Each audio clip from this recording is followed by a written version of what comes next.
All right, welcome everybody to our last talk of the semester. Today we are very happy to have Lara Pudwell from Valparaiso University, and she's going to tell us about packing patterns in restricted permutations. All right, thank you, Eric, and thank you for having me. It's good to be here, even if here is my living room. It's great to connect with people to talk about mathematics in Zoom. So you can hopefully see the outline across the top of the screen here. I think of this as two mini talks that are tied together by the introduction. So when I'm talking about packing with classical restrictions as kind of the first half of my work, that's kind of more the things I would expect people who think about patterns to ask. But what's going to be fun for me is this last chapter of packing and alternating permutations. It's kind of what happens when someone who cares about exact enumeration, like me, starts playing in an area where people care about limiting behavior, like the pattern packing community does, and asks a tangent question that actually leads to an interesting, well, I thought coincidence at first, but by the end of the talk, you'll see not. But there's a bit of notation that goes into this, and I'm not assuming this is an audience that thinks about permutation patterns all the time. And so I'm going to try to give you a good introduction of definitions, notation, and kind of background results that motivate the questions that are actually in the second and third part of the talk. So let's start with what is a permutation. I think you know what a permutation is in a combinatorics seminar, but there's many different lenses people look at permutations from. So for me, a permutation is just an ordered list of the integers from 1 up to n, and I'll use this calligraphy S sub n for the set of all permutations of length n. The important thing is I'm not thinking about any algebraic structure here. I'm not going to write permutations in cycle notation. I'm not writing them in two-line notation. A permutation is just a list. And you're actually going to get more mileage in this talk, not by thinking about lists of numbers, but by visualizing them in kind of these 2D plots. So down here, I've written the 6 permutations of length 3, the 6 ways to order the integers 1, 2, 3. And when I have a permutation of length n, I can plot it by plotting the point I, comma, pi sub I for each digit of the permutation. For example, 1, 2, 3 has 1 in the first position, so there's 1, comma 1. 2 in the second position, there's 2, comma 2. And 3 in the third position, there's 3, comma 3. I'll do one more just talking it through to make sure if this is the first time you're seeing it, you're catching on to the idea. So with 2, 3, 1, 2 is in the first position, there's 1, comma 2. 3 is in the second position, there's 2, comma 3. And 1 is in the third position, there's 3, comma 1. So this is my picture when I think of a permutation. And I'm going to be building all kinds of things out of these permutations. So here's just a couple other bits of notation you'll see frequently today. If I want to refer to the strictly increasing permutation of just n points in strictly increasing order, there's its picture, and I'll use I sub n for that. And occasionally I'll want to refer to the strictly decreasing permutation, and it's common to use j sub n for that. Also, if you're thinking of these permutations in picture form, there's nice ways that you can combine 2 permutation plots into 1 permutation plot. So if alpha and beta are permutations, I could take the graph of alpha and put it ahead of and below the graph of beta and get a picture that looks kind of like this. That's called the sum of alpha and beta, and I'll use that O plus notation for that. And if I put alpha above and ahead of the graph of beta, that's called the skew sum, and that's this O minus notation. So I think that's all my 1 permutation at a time notation. What happens on the next slide and forward is we're going to have to think about multiple permutations at the same time. So this is a big definition that drives a lot of the talk. We're going to think about 2 permutations. Pi will be a permutation of length n, and rho will be a permutation of length m, where m is less than or equal to n. And we say pi contains rho if we can find m positions in pi where those points make the same shape as rho does. And then this last line here says the opposite of contain is avoid. So let me use this example here to talk through both of these definitions. For example, this is the plot of 2, 3, 1, 4. I would say 2314 contains 231, because if I focus on the first three dots here, it's actually the numbers 2, 3, and 1. But it contains other things too. So if I focus on the first, second, and fourth dots, covering up the one where my cursor is and looking at the other three, notice they're in small, medium, large order. If you focus on just those three, they make a 1, 2, 3 pattern. On the other hand, I would say 2314 does not have 321 inside it, because it's not possible to find 3 points that appear in large, medium, small order. And that's what this notation right here is. If you just see S sub n, that's all the permutations of length n. If you see a permutation in parentheses next to it, we're referring to the permutations that don't have this pattern inside of it. And that's kind of the convention, because a lot of places that first dealt with permutation patterns, they were characterizing, for example, permutations sortable through an algorithm. And the ones that were sortable turned out to be things that avoided something. Any questions about this definition before I move forward? It will show up again in 3 or 4 slides, but it's going to be a key to the rest of the talk. All right, so what I'm going to do for a moment is focus on just counting permutations that avoid a pattern. And so I'm using this script S sub n for a set of permutations avoiding rho. And then I'll use kind of this Roman S sub n for the cardinality of that set. So this says the number of permutations of length n avoiding 1, 2 is 1. Well, that's a great warm-up problem, because what does it mean to avoid 1, 2? It means you can't have a smaller point followed by a larger point.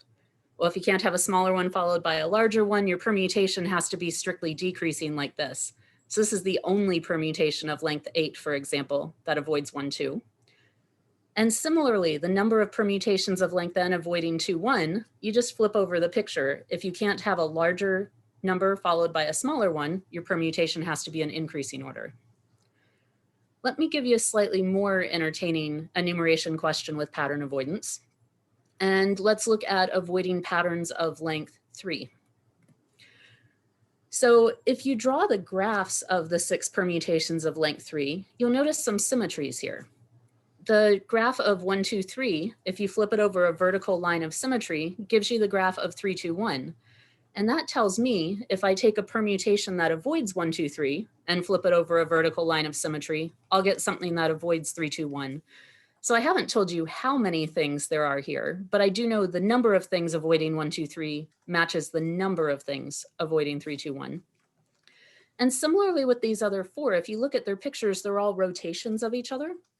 And so if I know how many things avoid 1, 3, 2, I can just rotate it the right amount to get the things that avoid 2, 3, 1, for example.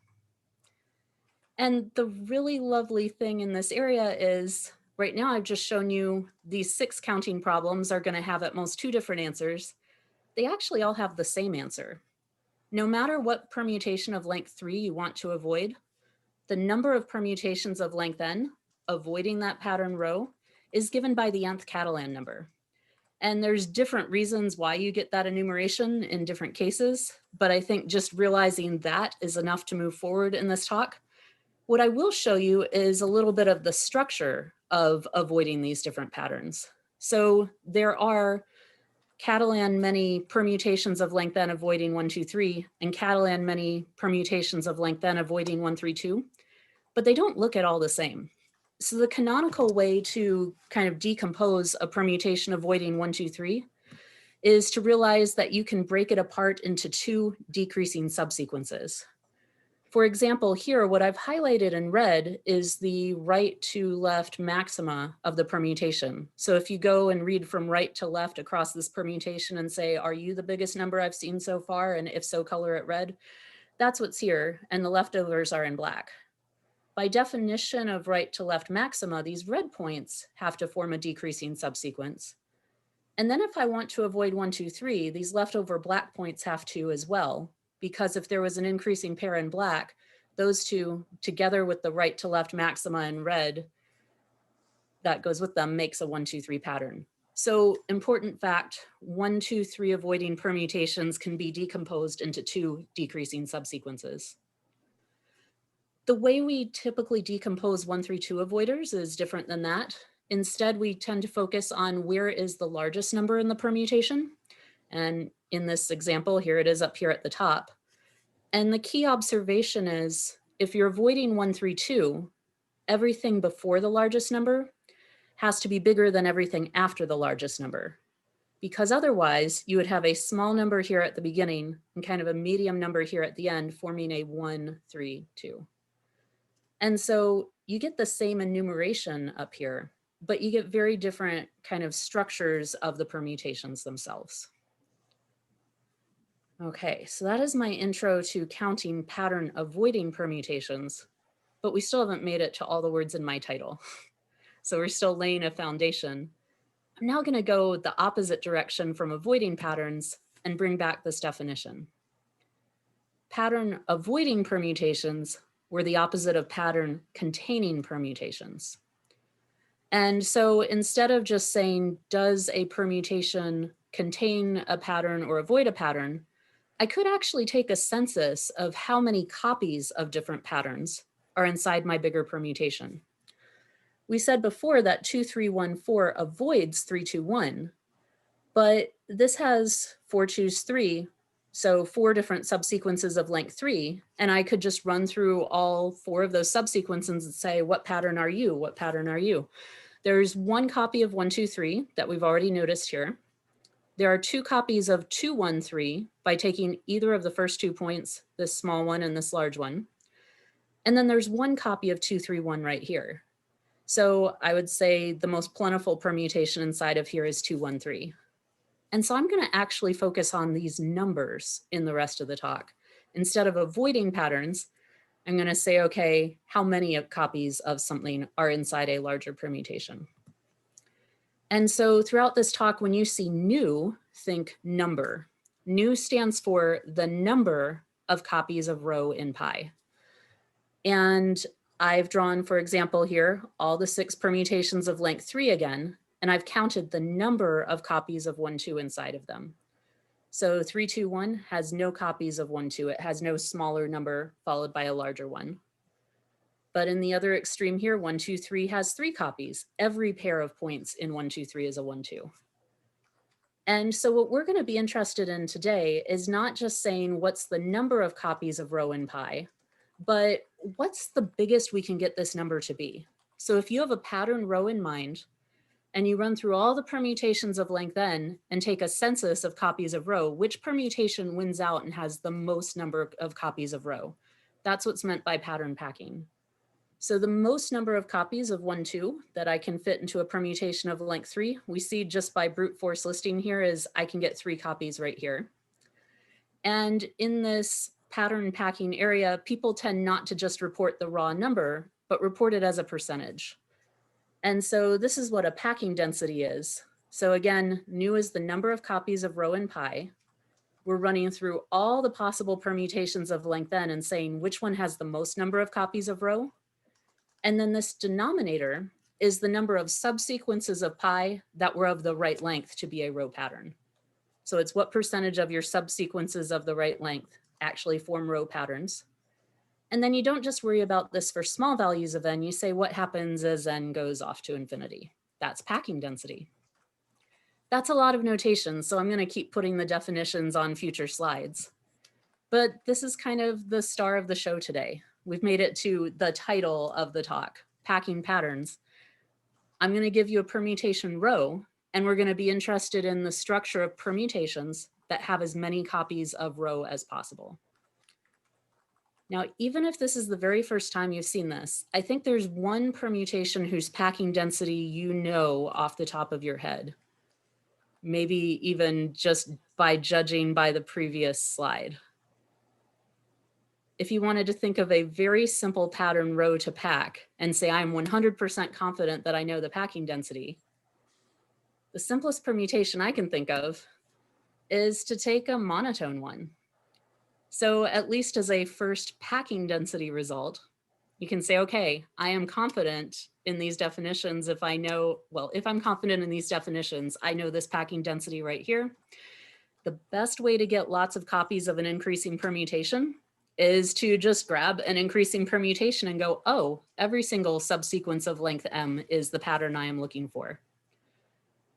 But I think what's kind of interesting and maybe surprising, especially the first time seeing these definitions, is it's not just the nice permutations that have packing densities. This is a limit. Who says the limit even exists? Well, a result from the 90s does. So the really cool thing about this area is no matter what permutation you think of, the packing density exists.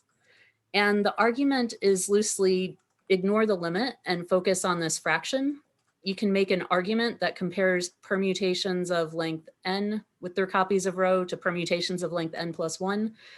And the argument is that this quantity right here is monotone decreasing as n increases.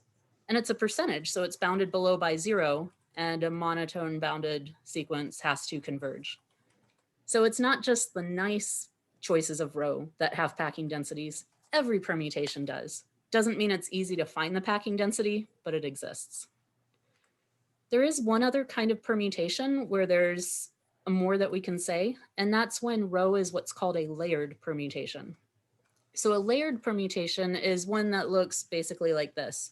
It's a sum of decreasing permutations. In other words, you have a decreasing run of points, then you jump up to even larger numbers and have another decreasing run, then you jump up to larger numbers and have another decreasing run. And the result from the mid-90s, early 90s, which is often attributed to Walter Stromquist and then in parentheses unpublished, and then Reed Barton. And I think it was Stromquist came up with the argument first, and then Reed Barton published a cleaner one before Stromquist wrote his up and said, let's just credit Barton. Is that if rho is layered, then you can achieve the maximum number of copies of rho with a layered permutation. And this is nice for computing packing densities because it lets you focus not on just all the permutations, but ones with nice structure. And so as one more introductory thing, I'm going to show you how this statement right here helps compute a packing density for the smallest layered permutation I can think of. And that's 132. So 132 is a layered permutation because you have one layer of size 1 and then a layer of size 2. And the result on the previous slide is that since 132 is layered, then you're going to have to be able to get the maximum number of copies of 132 possible in some layered permutation. The question is, what are the sizes of the layers? And so if you want to pack 132 into a layered permutation, I'm going to focus just on the top layer here and suppose it has I points. And then I have the rest of my permutation down here, alpha, which is a layered permutation with n minus I points. And the important thing to notice is that all copies of 132 in the whole picture either were completely contained in alpha, or they take 1 point from alpha and a pair of points from this last layer. And so there's only two kinds of 132s, totally in the red box, or 1 point from here and 2 points from here. And if I divide everything in this equation by n choose 3 and take the limit, there's a little bit of like first semester calculus going on as well as some tedious algebra, but you can churn out that the packing density is actually going to be maximized when this last layer is this proportion of the entire picture. And then once you know that this number, the packing density is maximized when that's the size of the last layer, you just recursively fill in this red part here and you can get the packing density exactly. So it takes a couple pages of churning out some algebra, but knowing that layered patterns have layered optimizers can sometimes be used to help us make a nice recursive and then calculus argument to get the packing density. Sorry, I was just wondering, can you give the definition of layered again? Like, is it Sure. with a plus symbol or is it? Yeah, it's a plus symbol of a bunch of decreasing permutations. Okay, okay, great, So thank you. going back to this picture, I would say this was a decreasing permutation of size 1, plus symbol decreasing permutation of size 2, plus symbol decreasing permutation of length 5. Exactly. Okay. Yeah, good clarification. I know that's a lot of definitions to make it through the intro, so I welcome any interruptions. Okay, thanks. Sure. So the next slide, I'm pretty sure, is a summary of the packing things, which will be another great opportunity to go, wait, that was a lot of definitions. Let me clarify this one. Yeah, this is what I can say about packing from before my work on it. So again, this is the notation that you've seen so far with packing. Nu stands for number of copies of rho in pi. And we're interested in making that number as big as possible, but we're going to report it as a percentage and care about the limiting behavior. The easiest pattern to pack is the monotone one. These numbers, packing densities, always exist, even though they can be super hard to find. And layered permutations are nice. The packing density for the smallest layered permutation is 2√3 minus 3. That's basically what I saw as the stuff that was known and kind of canon for the last 20, 30 years. And then a few results beyond that I'll mention in a few slides. But then a lot of people going, yeah, packing's hard and we're not making progress on it very quickly. We'll look at some other things. But I'm going to switch it up slightly so that we have some fun stuff to look at today. So this is kind of the background information. And same definition as you've seen, but I'm going to change something subtle.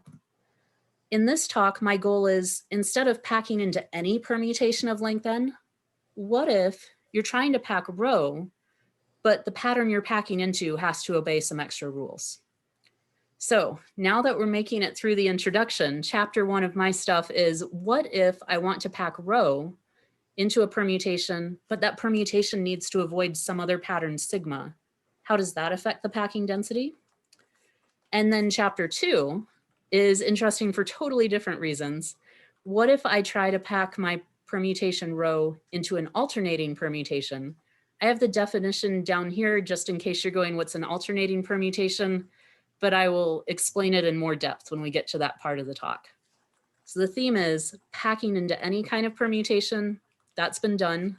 And people have kind of reached where is the end of where our tools get us so far.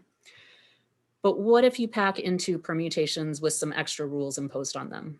So let's start with this one. This is why I spent some time on pattern avoidance. We're going to pack rho into permutations avoiding sigma. Now, thanks to all the symmetries we saw before, I don't actually have a 6x6 table here. If I want to pack 1, 2, 3 into something, it's going to give the same results as I would get from packing 3, 2, 1 into something else. And if I want to pack 1, 3, 2 into something, that'll cover all my results for packing 2, 1, 3 and 2, 3, 1 and so on. So these 12 boxes will cover all the cases. In each of these boxes, eventually we're going to record the packing density for packing whatever you see here on the left into permutations avoiding whatever you see on the top. And I'm reminding you on the side, these are the kind of canonical packing densities when you're packing into any permutation whatsoever. So the packing density of 1, 2, 3 is 1. That's from packing into a strictly increasing permutation. The packing density of 1, 3, 2 is that 2√3 minus 3 that I did kind of a sketch of proof of in the intro. We actually get a lot of these boxes for free though, if we think through our definitions carefully. For example, if you have to avoid 1, 2, 3, you can't get any copies of 1, 2, 3. So 0% here and here. And we knew the best way to pack 1, 2, 3 was to pack it into an increasing permutation. And increasing permutations already avoid all these other 5 patterns. So all of these are going to continue to be 1. So I guess the interesting stuff is actually here in row 2. And remember, layered was important for understanding 1, 3, 2. 1, 3, 2 is best packed into a layered permutation. And a fact about layered permutations is they avoid 2, 3, 1 and 3, 1, 2. So you can use the exact same argument that works for 1, 3, 2 packing in general to address 1, 3, 2 packing while avoiding 2, 3, 1, 1, 3, 2 packing while avoiding 3, 1, 2.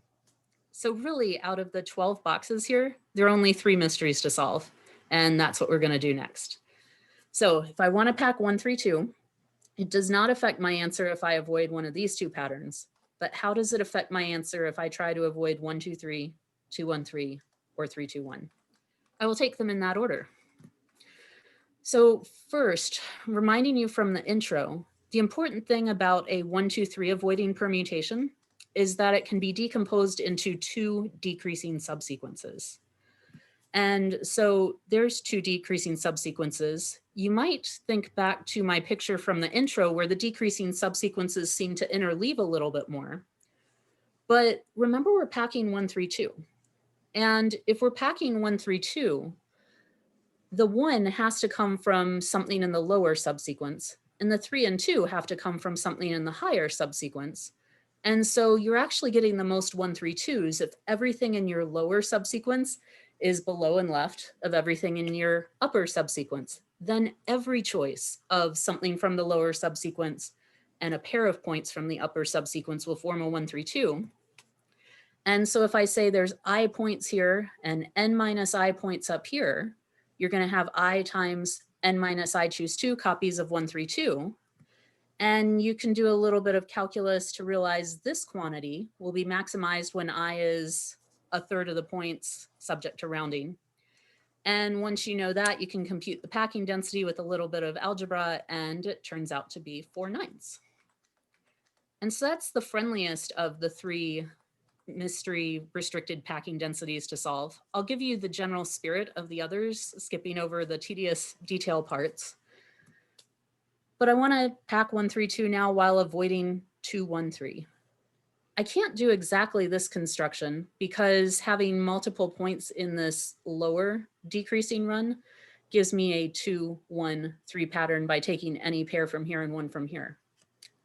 But if I twist them to be an increasing run, then this does avoid 2, 1, 3. And I'm still going to get a copy of 1, 3, 2 every time I take 1 thing from this lower part and 2 things from this upper part. So I'm going to get exactly the same packing density in this situation. So that's 2 mystery packing densities down, 1 to go. And the last one is the most tedious to write up, but it has a more interesting picture. So it was important over here that if you were avoiding 1, 2, 3, you could decompose your picture into 2 decreasing subsequences. If you're avoiding 3, 2, 1, your permutations should decompose into 2 increasing subsequences. And the general intuition of the best way to pack 1, 3, 2 while avoiding 3, 2, 1 is this. Take a 1, 3, 2 graph, but then replace each point by an increasing permutation. So it's like I took 1, 3, 2 here and I replaced the 1 by a 1, 2, 3 pattern, the 3 by a 1, 2, 3 pattern, and the 2 by a 1, 2, 3 pattern. And here's that written out in terms of the notation from earlier. But notice if there's A points here and B points up top and C points here, any choice of 1 point from here, 1 from here, and 1 from here will form a 1, 3, 2. So that's A times B times C copies. That's actually not the best we can do though. I don't have much room to mess with these 2 pieces up top if I still want to avoid 3, 2, 1. But this piece at the bottom I can recursively replace by something that has as many 1, 3, 2s as possible of its length. And so you really get A times B times C plus a recursive term for the number of copies of 1, 3, 2 in here, and churning out some calculus and algebra that's more tedious than I really want to type up. You get that B and C, the size of these 2 increasing runs at the top should be this proportion of the whole picture. And that leaves A, the number of points down here, to be this proportion of the picture. And churning out the algebra gives this as our packing density. So returning to the big picture, what you see in pink and red is what we just talked through. And if you prefer to see them as decimals, there they are. So if you want to pack 1, 3, 2 and avoid 1, 2, 3, or 2, 1, 3, it's a small loss in how many copies of 1, 3, 2 you can pack in. But if you want to avoid 3, 2, 1, it cuts it exactly in half. So where to next? Well, I guess I could make sigma longer, or I could make rho longer. And what I'll do on the next slide is keep sigma being permutations of length 3, because I can describe the structures of those pretty well. But I'll change rho, the thing we're packing, to be something of length 4, and I'll just try to give you a sense of the landscape without any too technical of details. So here's the picture. I want to avoid one of these permutations of length 3, and then anything that I could pack will turn out to be symmetric to one of these 8 choices. What I have here on the right is the known packing densities for these permutations into any permutation. The things above the double bar are known to be exact. The things below the double bar are the best known results, but no one's proved that you can't do better. But they've been sitting around for a little while, I would say 20-ish years. So this is what's known, and we can actually get a bunch for free again.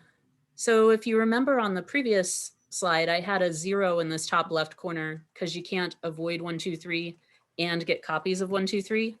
Well, you can't avoid 1, 2, 3 and get copies of anything that contains 1, 2, 3. And similarly for all of these. So we get a bunch of zeros just from the interaction of what we're avoiding and what we're trying to pack in.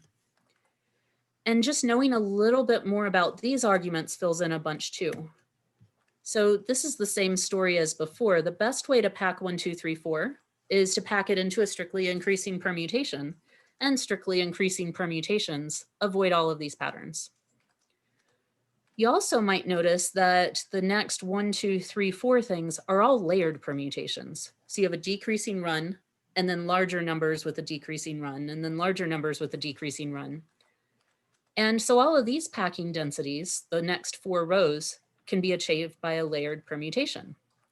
And since layered permutations avoid 2, 3, 1 and 3, 1, 2, that tells me I should get the exact same thing in these red cells as I do over here in the non-restricted packing case. Knowing a little bit about these 2 arguments from their respective papers, the best way to pack 2, 1, 4, 3 happens to avoid 1, 2, 3, so I get to keep this. And the best way to pack 1, 2, 4, 3 happens to avoid 2, 1, 3, so I get to keep this, which leaves 10 mysteries. And what I can tell you is that packing is hard. So I can take the arguments that we did for packing 1, 3, 2 and basically scale them up and get these 2 numbers here. But for the others, I can give constructions that give these numbers as the packing percentage, but I'm unable to prove that you can't do better yet. And so there's just a whole lot of open stuff to look at with packing and restricted permutations. Unless you think it's just a table of cases, I'll show you this is the tip of the iceberg of a much bigger question people in this area are interested in. So I've been avoiding one pattern and then packing another. So I'm making as few copies as possible of one pattern and as many of another. But what I've done here is kind of take a census of all the permutations of length 8. And then I've said, okay, of all your subsequences of length 3, what percentage are 1, 2, 3s and what percentage are 1, 3, 2s? And I've plotted that ordered pair of percentages for each permutation of length 8.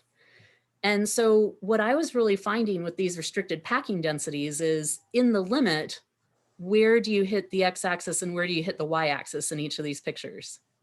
So if I want to have 0 copies of 1, 3, 2 and as many copies of 1, 2, 3 as possible, I get 1 here when I use the increasing permutation. Or I got 4/9 for when I had no copies of 1, 2, 3 and as many of 1, 3, 2 as possible. What do these shapes look like? As I've given talks on this to more and more people in more and more audiences, I've had so many people go, well, I was working on this corner and got really stuck. What these shapes look like is a big mystery.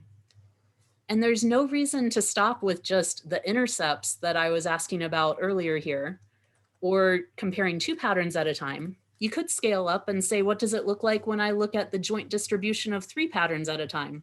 Or 4 or 5 or 6, I just ran out of dimensions Maple could plot for me. And so what do these shapes look like? That's a really big open question that we're just starting to get a sense of with the packing densities I showed you before are really just giving us intercepts on the axes. So that's chapter 1, which I hope the more I talk about this, the more it's getting other people interested to come back to packing, which has kind of stayed a little more static than some of the other patterns literature. But the next chapter I'm excited about for a different reason. And so I promised you that we weren't just talking about packing and pattern avoiding permutations.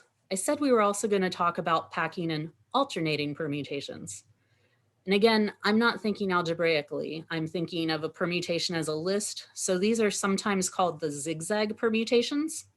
They're alternating in the sense that you have an increase, then a decrease, then an increase. At least that's true for the top row here.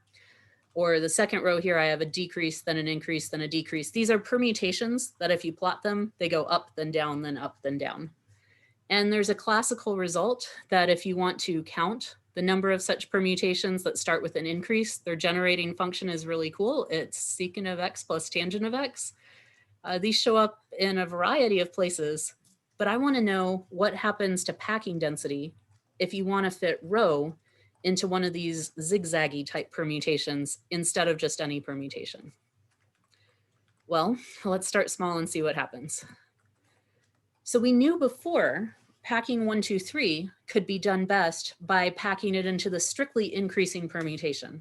You could get 100% of your length 3 subsequences to be 1, 2, 3 patterns.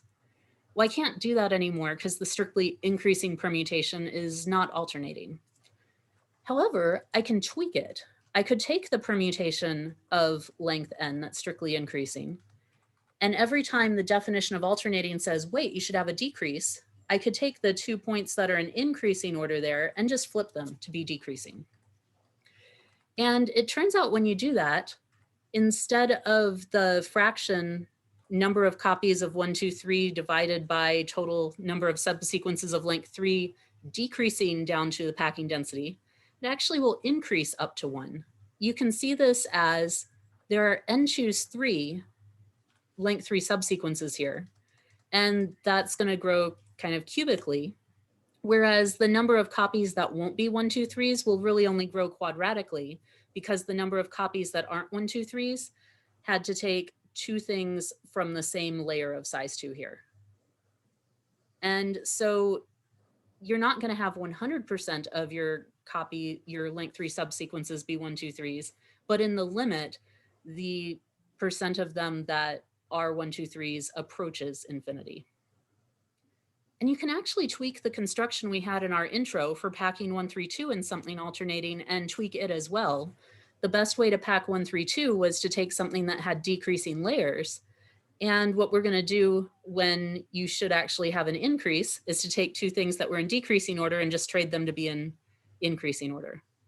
And so it's a little more tedious to write out, but this again will approach the same packing density as before. And so it seems like so far when I have a construction that has long layers going on, there's a way to tweak it and get the exact same packing density. And the first time I gave this talk, someone who thinks way more about limits than I do said, so is that always true? And I had no idea, but now I do. And so this is one of the newer additions to this talk. It turns out that if you just care about limits, regular packing density and alternating packing density are always the exact same thing. And I will give you a sketch of a proof here. So we already knew from the beginning of the talk, regular canonical packing densities always exist. And so I should be able to construct a sequence of permutations of length n so that the percentage of copies of rho in them approaches the packing density. But those permutations probably aren't alternating. And so it would be nice to make a construction of a sequence of alternating permutations that approach the same density. And the idea is this: if this was, for example, tau sub n, that helps me kind of construct a sequence of permutations getting to the regular packing density, I could take each point of tau sub n and inflate it with an alternating permutation of length m or m plus 1. For example, this isn't quite alternating, but if I take this first point and replace it with an increasing pair, and this third one and replace it with a decreasing pair, this is something that looks pretty similar. If you squint a little bit, it looks almost the same. It's just these 2 dots split up. But now it's alternating. It goes up, down, up, down, up, down. And now let's compare the number of copies of rho in the picture on the left and the picture on the right. In the original picture, let's say we had new copies of rho in tau sub n, and I inflated each of these points by either size m or size m plus 1. And so now if I look for copies of rho over here, I have at least m choices for what I could use for each point in the rho pattern when I move over to sigma. If this first point was involved in a rho pattern, now I could use either of these, for example. Well, I would rather talk about packing densities instead of just straight up counts. And so I've divided and multiplied by n choose k here, getting ready to think more about densities. And I have a limit in front of both sides because I'm trying to think about densities. I can also divide both sides by this mn choose k, which is helping think about the size of sigma. And when I take the limit on the left here, I actually get the regular packing density times 1. Just by algebra and taking the limit, the packing density is a lower bound on the density of row copies in this alternator over here.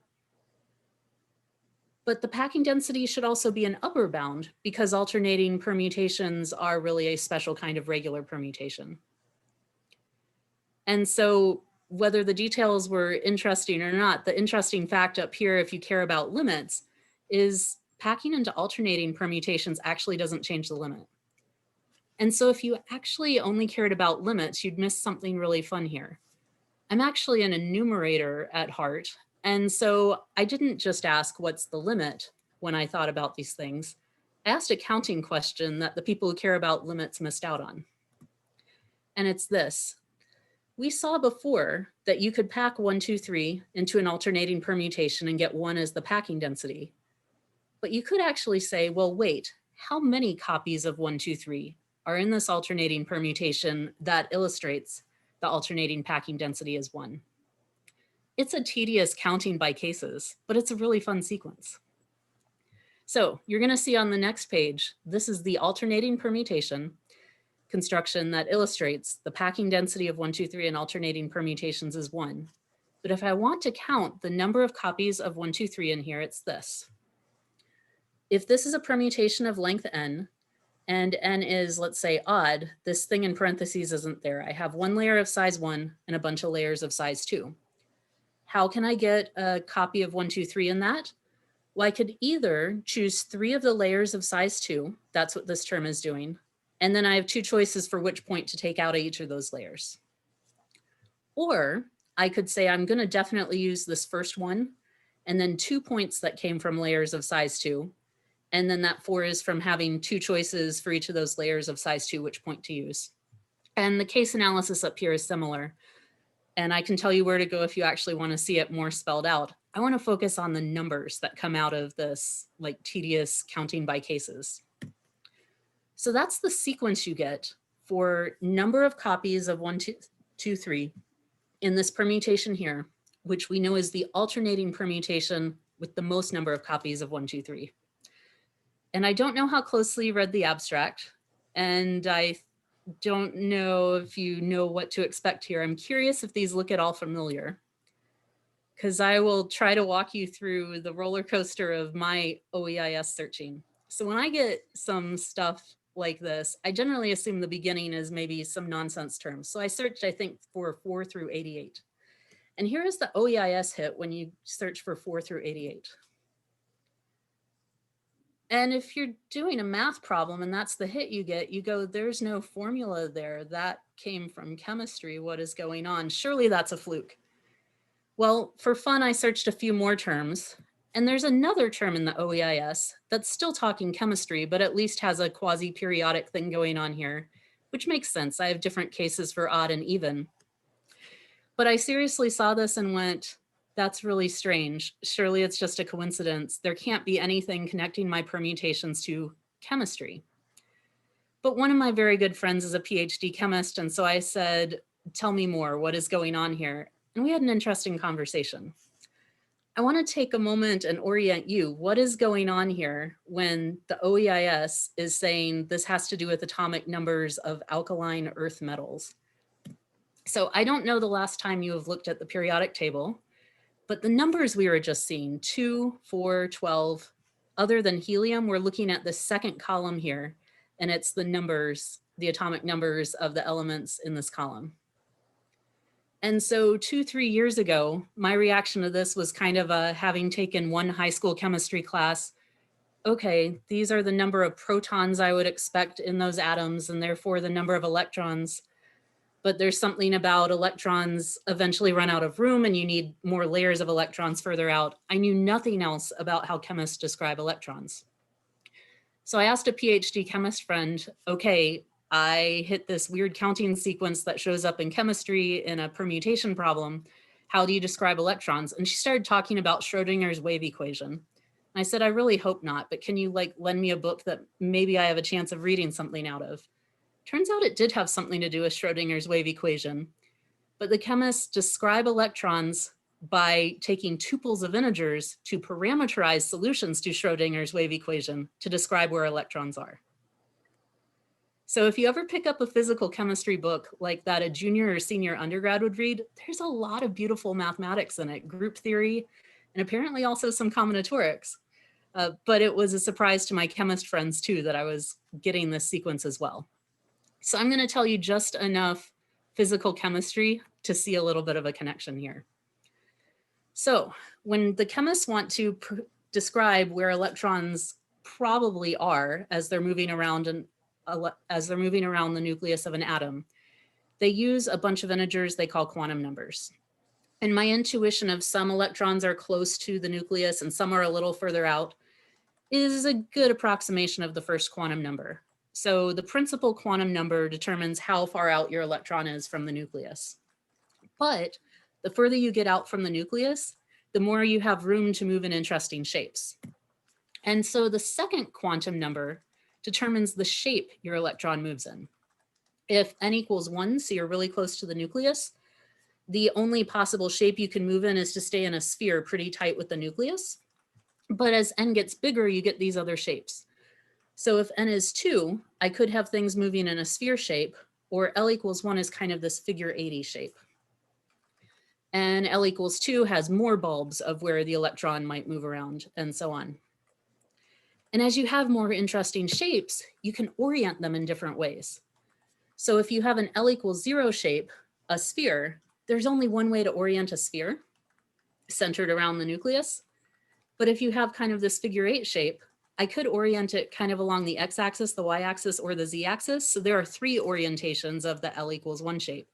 And so going further out from the nucleus gives you more different shapes, and then more different shapes have more different orientations.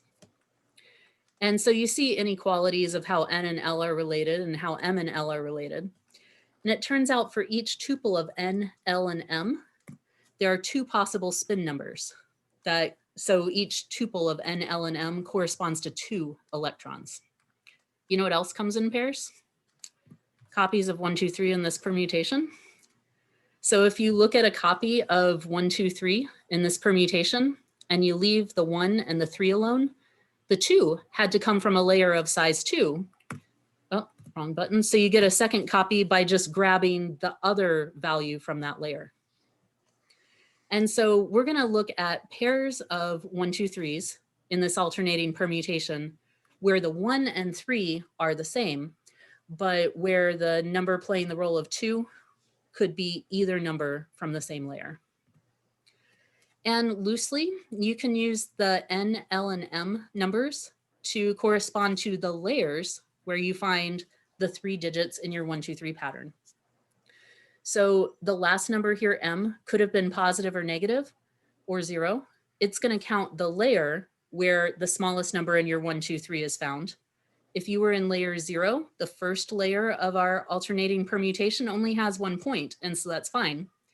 But if you have the first number in your 1, 2, 3 pattern come from a layer of size 2, we'll use the plus or minus sign on m to decide whether you're using the smaller or larger entry. We'll use this middle number here, L, to denote the layer of size 2 where the 2 in our 1, 2, 3 pattern is found. And then once you have L, you can compute n. N is going to kind of tell us how far away is the last number in the 1, 2, 3 pattern from the second number. So for example, it's a very colorful chart, but it illustrates what these words are saying. Here is the alternating permutation of length 7 that has as many copies of 1, 2, 3 as possible. There are 20 copies, and I've color coded at least the first 2 digits to match the layers things came from. So m, the last number in our tuple, matches where the first number in our 1, 2, 3 comes from. Notice that when the first number in the 1, 2, 3 pattern was 1, it came from layer 0. This red number here is 0. And when the first number in my 1, 2, 3 pattern came from the blue layer, that's layer 1, I got either a plus or minus 1, depending on whether I grabbed the 2 or the 3. So the last number in this tuple encodes what's the first number in your 1, 2, 3 pattern. The middle number in the tuple encodes where did the middle number in your 1, 2, 3 pattern come from. So the 2 and the 3 count as the 0th layer of size 2. So when I use a 2 or 3 as my middle digit, I get a 0 for the middle number in my tuple.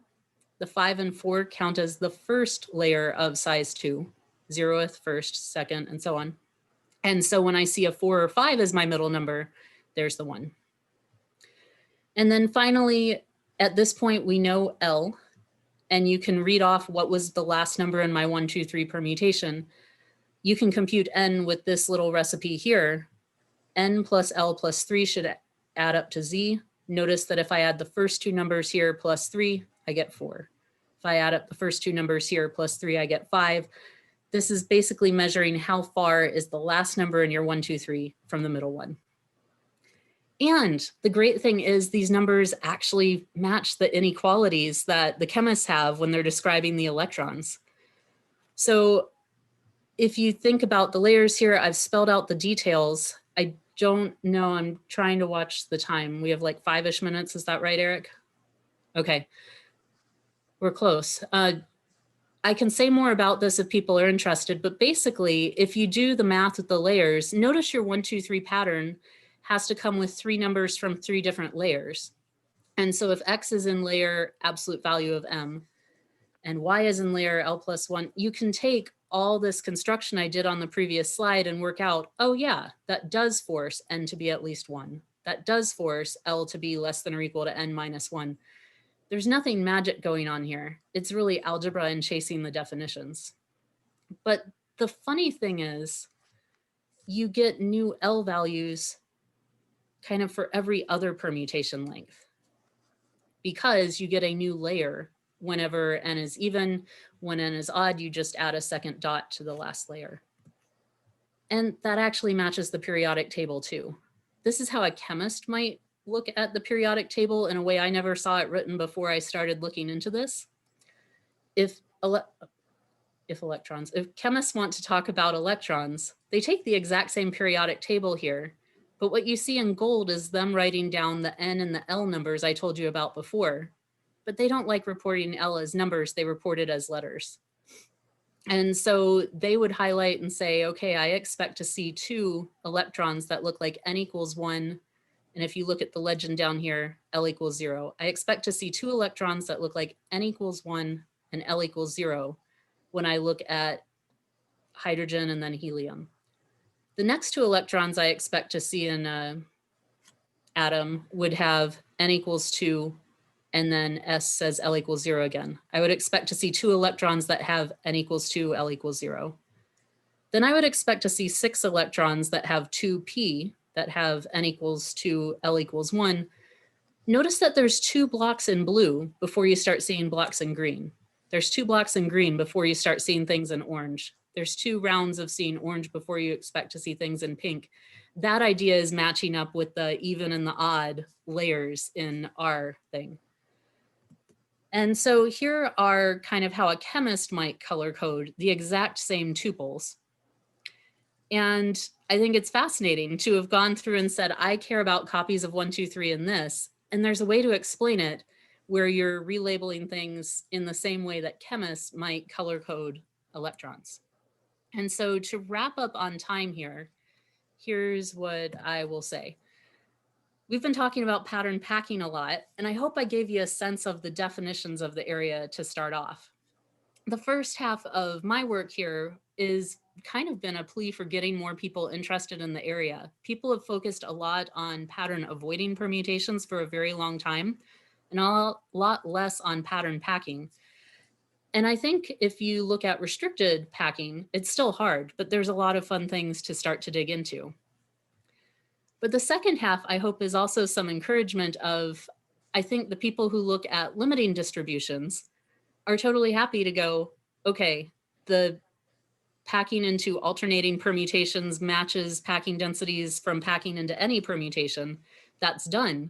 But if you dig a little bit and ask an enumerative question instead, you actually get this really surprising connection to chemistry that you might have missed otherwise. And as I've talked more about the chemistry thing, I've heard more from others who have said, oh yeah, I was doing this plane partition thing and got an OEIS hit about statistical physics that I didn't really look into and probably should. And I bet there's more of these bijections hiding out there if you ask the right non-standard question along the way. So if you're interested more in the packing in the first half, that's the canonical literature here. More details on that chemistry sequence were actually in the notices this past August. So if you're interested to see that fleshed out more there with pretty pictures, you can. And this would not have happened without the OEIS pointing out the connection to me. So that's what I got. Thanks for listening. All right, thank you very much. Questions for Lara? Oh, Lara, great talk as usual. Thank you very much. That was wonderful. I have a comment and a couple of questions. So when you were talking about the joint distributions, yeah, some of those are known. Maybe you know that. For example, the 1, 2, 3 versus 3, 2, 1 case was that picture there. Mm-hmm. That exact shape is known. It was studied first by Elizalde and Noy and called the anvil, and then by me and my Permuton friends. And there's actually a phase transition that happens in the middle of that thing. It's kind of neat. There are two crossing curves at the top. Yeah, Sergi actually handed me a paper in November and said, it's only partially done. I don't like it, but had shared his results with me last year. That's right. So one of the most interesting cases is just 1, 2 versus 1, 2, 3. And in that case, the region is something called the scalloped triangle, which was found for graphs by Rasborov and converted to permutations by me and my friends. And that's a really interesting non-convex triangle with little scallops cut out of it. Fascinating. Okay, so what I wanted to ask you was, yeah, so the literature on these packing things is a little bit spotty, and I don't know the answers to some fundamental, whether the answer to some fundamental questions are known.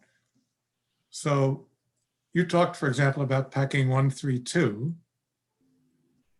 And there we know really that all large permutations that pack 1, 3, 2 basically look alike.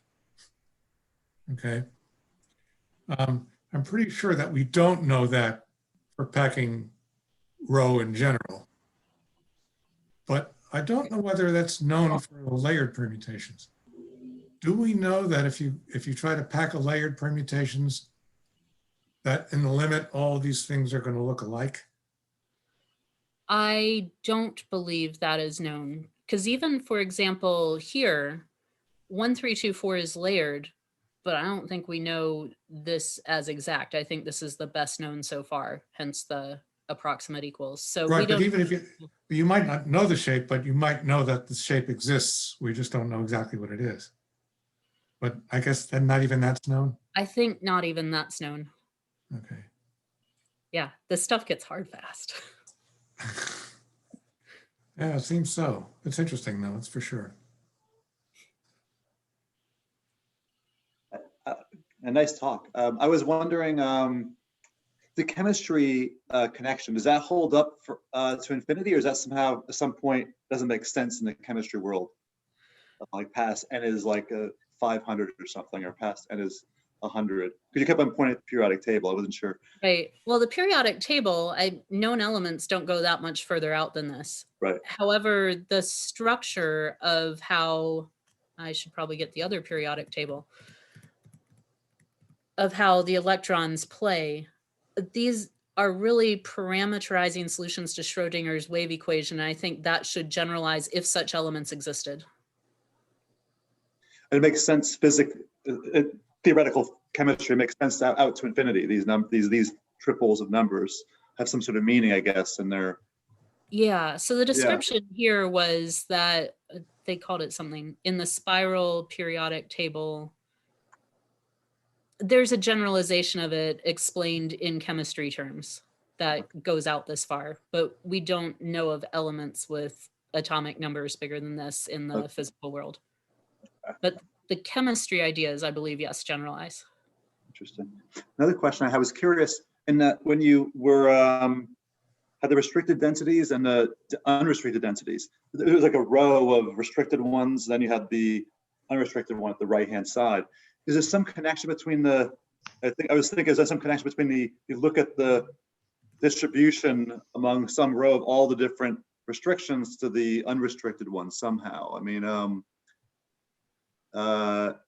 it doesn't add up. I mean, of course, it wouldn't make sense. I wasn't sure if there's somehow a way of thinking of some connection between those, or the best I can say is this has to be an upper bound, since, right. Yeah. But nothing beyond, you couldn't,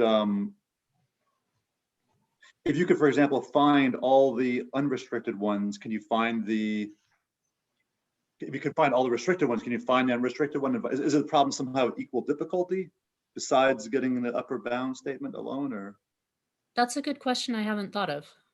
Okay, I was just curious. Okay. Yeah. So Lara, most permutations don't avoid anything, so it might be difficult to find something there, I think, Carrie. Yeah. Right. So Lara, this connection to chemistry was not known before, and you made the connection through OEIS. Correct. That is amazing. I mean, that was really fantastic, and your talk was so interesting. Very nice. Thanks. Very nice. A wonderful last talk for a very nice semester of talks. Yeah, that's really good. All right, should we thank Lara again, and then we can take questions informally? All right, thank you.